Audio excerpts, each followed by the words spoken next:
अस्सलाम वालेकुम। मोहम्मद आमिर इस्लाम state and remix builder के प्लेटफॉर्म से आज हमारे साथ मौजूद हैं सैफुल्ला साहब। आज हम इनसे बहरिया टाउन की करंट मार्केट जो है उस हवाले से, ओवरसीज़ क्लाइंट के हवाले से कुछ क्वेश्चन करेंगे।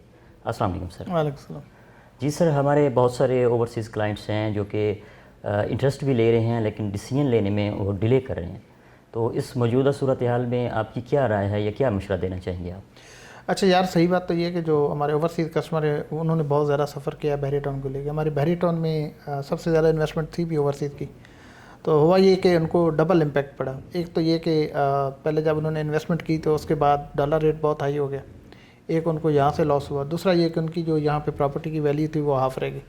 तो हम तो यहाँ कहते हैं ना कि प्रॉपर्टी की कीमत आधी रहेगी या 1/3 रहेगी।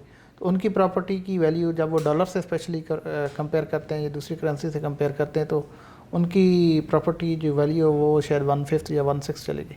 तो ये जो इतना बड़ा जिसे कहते हैं शौक है या इतना बड़ा वो जिसे कहते हैं लॉस मैं कहूँ, तो वो लॉस जो है ना वो ट्रस्ट को बहुत ज़्यादा शेक कर गया।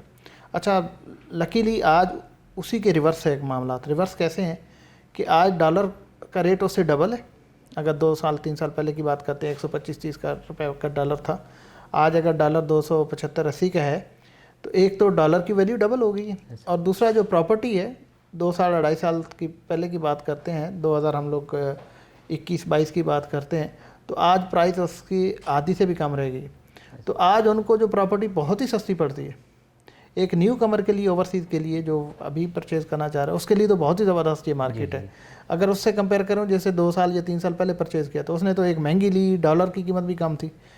तो वो जो बेसिकली जिन लोगों ने पहले बाय किया हुआ और हमारे मैक्सिमम लोगों ने यहाँ पे ओवरसीज़ ने बाय किया, तो उनका जो ये लॉस है इसकी वजह से वो जिसे कहते हैं पैनिक है और दोबारा ट्रस्ट बिल्ड करना, चीज़ें करना, उसमें थोड़ा सा टाइम लग रहा है। लेकिन सही बात तो ये कि अगर वो थोड़ा सा इसको एनालाइज दूसरे एंगल से करते हैं कि अगर उन्होंने एक चीज़ परचेज़ की थी जिसका लॉस उनको जा रहा है, आज उसी चीज़ को या उसी जैसी दोबारा कोई दूसरी चीज़ लेते हैं तो वो ना सिर्फ उनको बहुत सस्ती भी पड़ती है बल्कि पहले वाली इन्वेंट्री का भी लॉस जो है वो कम होता है। लेकिन बहरहाल ये स्टेप बाय स्टेप चीज़ें होती हैं। अभी देखें हमारे पिछले 2 महीनों से मार्केट में अच्छी खासी मूवमेंट है, प्राइसेस भी इम्प्रूव हो रही हैं, लोगों का ओवरऑल ट्रस्ट भी बेहतर हो रहा है और 2 महीने 3 महीने गुजरते हैं फरवरी मार्च तक, तो जब मज़ीद उनको स्टेबिलिटी नज़र आती है, चीज़ों को प्राइसेस में और बेहतरी नज़र आती है। एट द सेम टाइम जो हमारे ओवरसीज़ कस्टमर है वो जो सबसे ज़्यादा कंसर्न है वो पॉलिटिकल सिचुएशन को लेके। तो पॉलिटिकल सिचुएशन भी अभी अल्हम्दुलिल्लाह उसमें काफ़ी बेहतर नज़र आ रही। ऑलरेडी काफ़ी चीज़ें सेटल हुई हैं और अभी जो है आपको पता है कि मीटिंग्स हो रही हैं, कॉन्फ्रेंसेस हो रही हैं, चीज़ें बेहतर हो रही हैं। अगर ये पॉलिटिकली चीज़ें कहीं सेटल हो जाती तो फिर यही सारे ओवरसीज़ कस्टमर जो है जो जिनके लिए आज की मार्केट एक अपॉर्चुनिटी से कम नहीं है, तो वो जिसे कहते हैं ज़रूर इसमें इन्वेस्टमेंट भी करेंगे और अपने पुराने जो उनके ज़ख़म हैं या पुराने जो लॉसेस हैं वो भी कवर करेंगे, क्योंकि अल्टीमेटली मार्केट तो यही है। और कराची के लिए, सिंध के लिए अगर हम बात करते हैं तो बहरिया टाउन से अच्छी कोई अपॉर्चुनिटी है नहीं। यहाँ पे मार्केट की अपॉर्चुनिटी को देखते हैं, यहाँ के जिस लिविंग को देखते हैं या जिसे कहते हैं एक सेफ़ सिक्योर इन्वेस्टमेंट को लेके एनवायरनमेंट को देखते हैं, तो इससे अच्छी कोई अपॉर्चुनिटी है नहीं। तो अगेन वही है कि पॉलिटिकल सिचुएशन थोड़ी सी और इम्प्रूव होती है और जो ये रेट बढ़ना शुरू हुए हैं इनमें मज़ीद स्टेबिलिटी आती है। मतलब ये कि 2-3 महीने और गुजरते हैं, रेट बढ़ चुके होंगे तब तक जिस तरीके से की पेस नज़र आ रही है।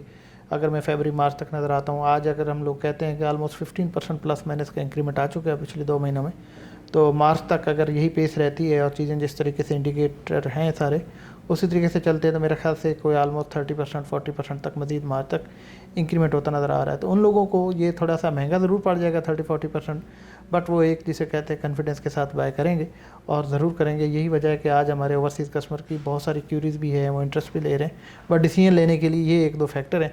एक तो स्पेशली पॉलिटिकल जो सबसे ज़्यादा जो ओवरसीज़ के लिए, क्योंकि बाहर बैठा हुआ बंदा जो है ना वो चीज़ों को इस एंगल से देखता है कि पॉलिटिकली हालात कैसे हैं या जिसे कहते हैं कि गवर्नमेंट कितनी स्टेबल है। ये जो रेट्स हैं उनको इससे बहुत ज़्यादा फ़र्क नहीं पड़ता कम कितने हुए या ज़्यादा कितने हुए। हाँ, अलबत्ता उनकी जैसे हमने कहा कि डॉलर भी जो है वो डबल हुआ और यहाँ की प्राइसेस भी 1/3 होगी, वो तो एक बहुत बड़ा इम्पैक्ट है। ये जो आजकल की हम प्राइसेस कर रहे हैं थोड़ी बहुत 15% 20% से उतना बड़ा फ़र्क नहीं पड़ता। बस फ़र्क ये पड़ता है कि मोमेंटली तौर पे कितने जो है वो सेटिस्फाई होते हैं। तो लोकल लोग तो इस चीज़ को देख रहे हैं, वो इसी मार्केट का हिस्सा हैं, इसी पॉलिटिक्स में रहते हैं, इसी इकनॉमिक कल्चर में रहते हैं और वो इसी के आदी हैं।